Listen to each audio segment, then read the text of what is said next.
como ya les anunciamos, está con nosotros el diputado Rafael Guzmán, miembro de la Comisión de Finanzas de la Asamblea Nacional, y vamos a conversar sobre lo que es este debate que se está dando de la reforma de la Ley Orgánica de Administración Financiera del Sector Público. Buenas tardes, bienvenido a Noticias Globovisión Economía. Gracias, Mariana. Bueno, efectivamente, la Ley Orgánica de Administración Financiera del Sector Público viene a ser una de las leyes más importantes que nosotros estamos debatiendo y discutiendo en la Asamblea Nacional. Todas son importantes, pero gracias a la malversación y manipulación de los recursos durante estos 17 años, es que estamos en esta crisis económica y social que estamos viviendo, la peor de nuestra historia. Y eso pasa en buena medida por cómo se ha venido utilizando nuestro ordenamiento jurídico, específicamente la Ley Orgánica de Administración Financiera. Esta ley es data del año 2000, esta es una ley constituyente. La Asamblea Nacional Constituyente, el Congresillo, fue la que promulgó esta ley y entró en vigencia en el año 2000. Es una ley ortodoxa, una ley muy buena, una ley innovadora en el sentido de darle transparencia y eficiencia y eficacia al manejo de los recursos, sobre todo también en la rendición de cuentas. Pero esta ley, un gobierno que se enamoró del dinero, que se olvidó de los problemas de los venezolanos, le fue haciendo reformas. Fueron 17 reformas que se dieron en el transcurso de 17 años, y no para buscarle beneficio a solucionar los problemas de los venezolanos, sino para beneficiar a un grupito. Se olvidó obviamente lo que es temas, hay 4 sectores importantes, lo que es presupuesto, crédito público, tesorería y contabilidad. En materia de presupuesto, nosotros tenemos previsto constitucionalmente lo que es el presupuesto plurianual, que nos obliga a presentar esos presupuestos para varios años, de manera que nosotros podamos planificar el gasto público de forma coherente, transparente. Ahora esa modificación se hizo simplemente como un tema informativo.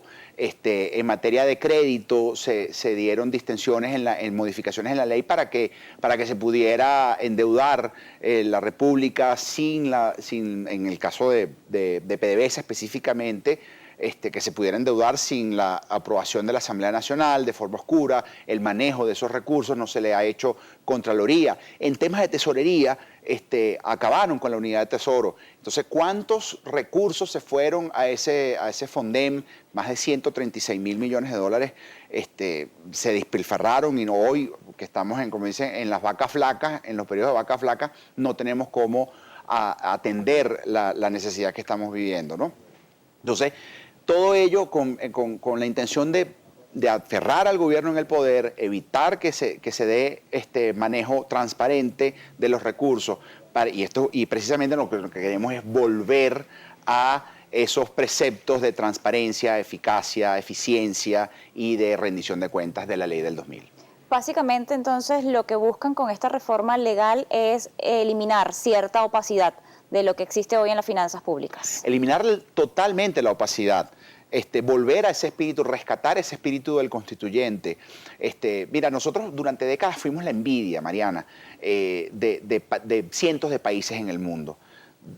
Mira, más de 1 millón de millones de dólares entraron por renta petrolera y producción en el país durante 17 años.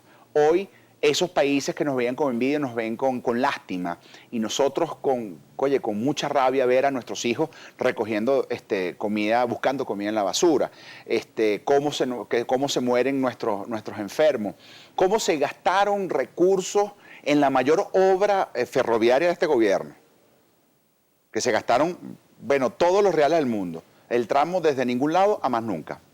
Ahí se gasta todo. Cuando estamos hablando de la Ley de Administración Financiera del Sector Público, para que nos entienda la audiencia, estamos hablando de todo lo que es administrar las finanzas del país, lo que tienen las arcas de la República y cómo usarlas. Pero más allá de esto es los procedimientos legales, cómo se deben hacer y cuáles son todos los pasos que debe seguir el Ejecutivo Nacional. Absolutamente. Entonces, ¿Qué cambia con esta reforma o qué debería cambiar con esta reforma de la forma en que se ha hecho todo el proceso administrativo del país? Muy sencillo, que el presupuesto plurianual sea obligatorio, que no sea meramente informativo. Eso nos obliga a nosotros planificar al gobierno, planificar en materia de presupuestaria cómo va a ser ese gasto, que ese gasto sea real.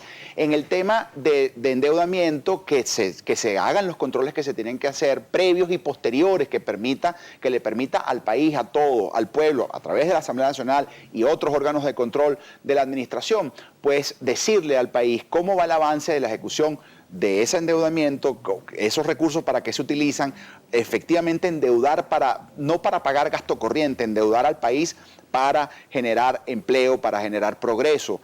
En materia de ingresos, hay algo bien interesante e importante, que son los ingresos ordinarios. Este gobierno tergiversó la figura de los ingresos ordinarios, manipulándolo con el tema de los ingresos, del valor del precio exorbitantes de petróleo y el diferencial cambiario. Son recursos ordinarios que se le están negando a las regiones y que se ha utilizado esa figura para negarle esos recursos a las regiones, tratando de dañar, si se quiere, a un alcalde o a un gobernador, cuando en realidad lo que se está afectando es al pueblo. Es ese pueblo que ve mermada la calidad de sus servicios por culpa de unos recursos que no le llegan a quien efectivamente tiene la competencia y la capacidad para prestar esos servicios.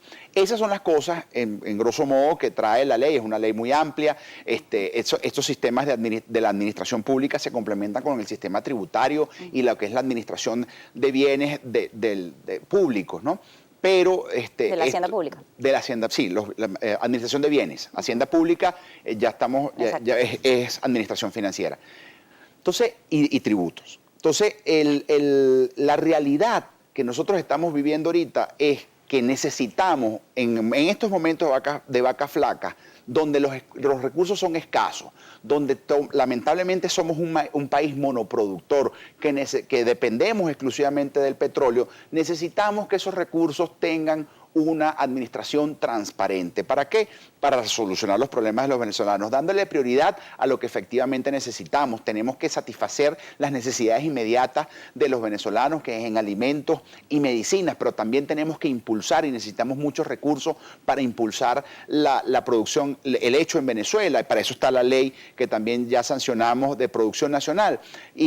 Pero para todo eso se necesita confianza. ¿Por qué? Porque mediante la confianza y transparencia es que nosotros vamos a lograr la inversión, porque lamentablemente con la poca producción petrolera que tenemos y que no se visualiza a un mediano o largo plazo mayores inversiones, tenemos que buscar inversiones en petróleo, salir a los mercados internacionales, buscar acuerdos bilaterales, incluso con China, con India, que son fundamentales, que son los principales países consumidores, y nosotros tenemos las mayores reservas de petróleo.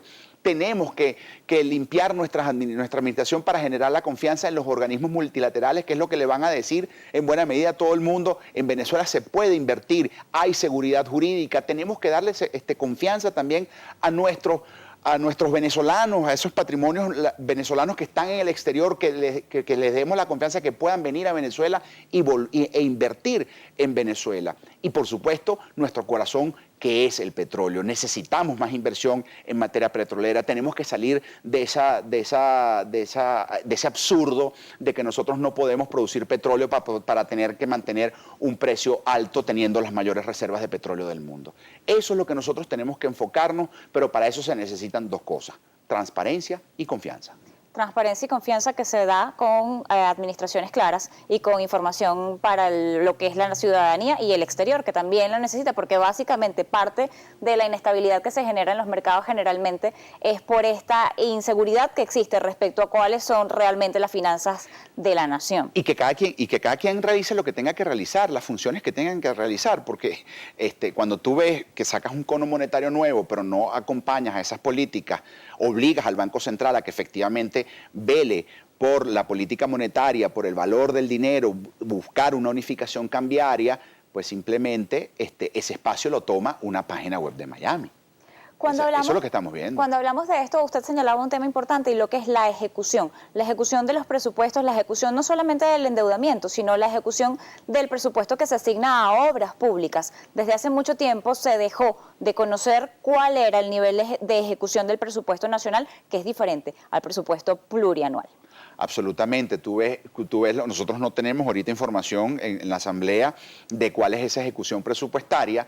Entonces tú ves obras que debieron haber estado culminadas en el año 2006, 2007, que todavía no se sabe cuál es su estatus, obviamente no existen.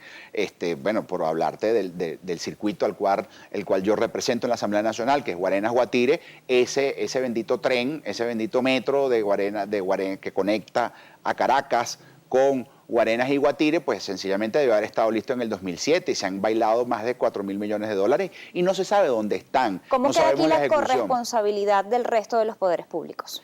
Bueno, eso es bien importante porque también está la Contraloría General de la República, que pareciera que es como un hecho fantasma que utilizan a la Contraloría única y exclusivamente para perseguir la disidencia política. ¿Se establece algún lineamiento claro respecto a esto dentro de esta reforma legal? Absolutamente. Tanto la Contraloría como la Asamblea, como los funcionarios que no ejecuten correctamente ese presupuesto. ¿Eso implica gobernadores y alcaldes? Todos, porque esto aplica. Los sujetos de la ley son todos los funcionarios públicos que manejen recursos públicos en las distintas instancias. Estamos hablando de gobernaciones, alcaldías, por supuesto, Ejecutivo Nacional, entes descentralizados, empresas del Estado, todo, en Venezuela y fuera de Venezuela. Cuando hablamos de administración financiera del sector público, cuando hablamos de presupuestos, cuando hablamos de ejecución y cuando hablamos de corresponsabilidad de todos los poderes, en Venezuela se perdió parte de lo que era el proceso normal de aprobación de un crédito, de un recurso, de leyes, de organización de lo que es el país, lo que es el Estado, lo que es todo lo que conforma el Estado. El Estado no es solamente el presidente de la República, el Estado está conformado por todas estas instancias. Dentro de esta ley de administración financiera del sector público, ¿cuáles serían los procedimientos básicos para llevar a cabo todo lo que son los lineamientos que deben darse al momento de ejecutar una obra, de solicitar un crédito, de aprobar un presupuesto y de planificar lo que es las finanzas del país en el marco de un presupuesto plurianual? Para eso tú tienes el sistema de presupuestario, donde tú planificas desde un principio qué es lo que tú vas a ejecutar, cómo es lo que tú vas a ejecutar y cuáles son los recursos que tú necesitas para ello. Eso te lo da también una disponibilidad financiera. Y empiezas la ejecución presupuestaria. Esa ejecución presupuestaria tiene que ser real, tiene que ser sana. ¿En qué sentido? Nosotros vemos cómo el gobierno aprobó un presupuesto para el año 2016 y vía créditos adicionales se han gastado el doble y esa ejecución de obras, de metas, no llega ni siquiera a la tercera parte. Entonces, ahí tú ves cómo tú te estás gastando mucha más plata de la que necesitabas o que presupuestaste y no estás cumpliendo tus metas. Entonces, ahí es donde se tienen que prender las alarmas. Ese sistema de control presupuestario durante la ejecución, no estamos hablando de controles previos que burocraticen el gasto, no, todo lo contrario, es un control posterior, continuo, de la ejecución de las obras, de la ejecución de los servicios, de la planificación, sobre todo y por supuesto la contratación, porque también tienen que haber mecanismos transparentes de contratación. Procesos de licitación. Exactamente, a cuenta de que estamos en emergencia, contratamos con quien nos dé la gana, hacemos lo que nos da la gana. Este es el gobierno de la opacidad y eso es lo que nosotros combatimos con esta reforma de ley. ¿En qué proceso está esta reforma en la Asamblea Nacional? ¿Sigue su debate? ¿En qué parte está? Sí, es un debate largo. Esto es una ley, rescatar ese espíritu del constituyente. El informe que presentó la Comisión de Finanzas y Desarrollo Económico a la plenaria consta de 80 puntos. Hoy terminamos el punto 35, todo lo que es la parte presupuestaria. Ok. ¿Y se ha hecho consulta o se va a llamar a consulta el resto de los poderes públicos para este proceso? Eso se hizo antes. O sea, acuérdate, el proceso ¿Ellos presentaron sus propuestas? No, lamentablemente son ausentes al llamado, a la participación, porque por supuesto cuando tú llamas a estos entes a que sean transparentes, a que participen, no tienen, obviamente, se esconden, ¿no? Aquí no se le participó a los ministros del área económica, a las autoridades del Banco Central, y lamentablemente no participaron. Incluso fue muy poca o nula la participación del bloque de la crisis. Probablemente el objetivo de esta ley es viable y es necesario para lo que es la nación. Sin embargo, cuando esto se apruebe en la Asamblea Nacional, ¿qué garantía tienen los venezolanos de que efectivamente va a ser ejecutado y que va a ser dispuesto así y oficializado en Gaceta por parte del Ejecutivo Nacional, ya que existe una sentencia que dice que mientras la Asamblea esté en desacato no va a ser viable ni va a ser legal ninguno de sus acciones? Mira, este es un gobierno que está de espaldas a los problemas de los venezolanos. Nosotros creemos que las instituciones, para que funcionen, hay que confrontarlas, hay que exigirles que sentencien. Nosotros tenemos 41 sentencias en contra en lo que va de año, por parte del Tribunal Supremo de Justicia, por las decisiones que toma la Asamblea, buscándole solución a los problemas de los venezolanos. Y para que nosotros estamos muy claritos, no tengo, no consigo, no me alcanza y tengo miedo. Para el gobierno, lo único que le interesa es permanecer en el poder. Y cada decisión de la Asamblea Nacional, por supuesto, va a ir a ser criticada y lloriqueada por parte del Ejecutivo Nacional en la Sala Constitucional del Tribunal Supremo de Justicia. Pues nosotros no podemos pararnos en nuestra labor parlamentaria. Esta no es una ley para este gobierno, Mariana, esta es una ley para el futuro, esta es una ley para un gobierno de progreso, un gobierno que venga, que entienda los problemas de los venezolanos, un gobierno de la descentralización por la descentralización, un Estado que entienda lo que es el Estado federal, que entienda lo que es administrar de forma transparente y sobre todo que entienda lo que es rendir cuentas a los venezolanos. Le agradezco habernos acompañado la tarde de hoy en Noticias Globo Visión Economía. Era el diputado Rafael Guzmán, miembro de la Comisión de Finanzas de la Asamblea Nacional.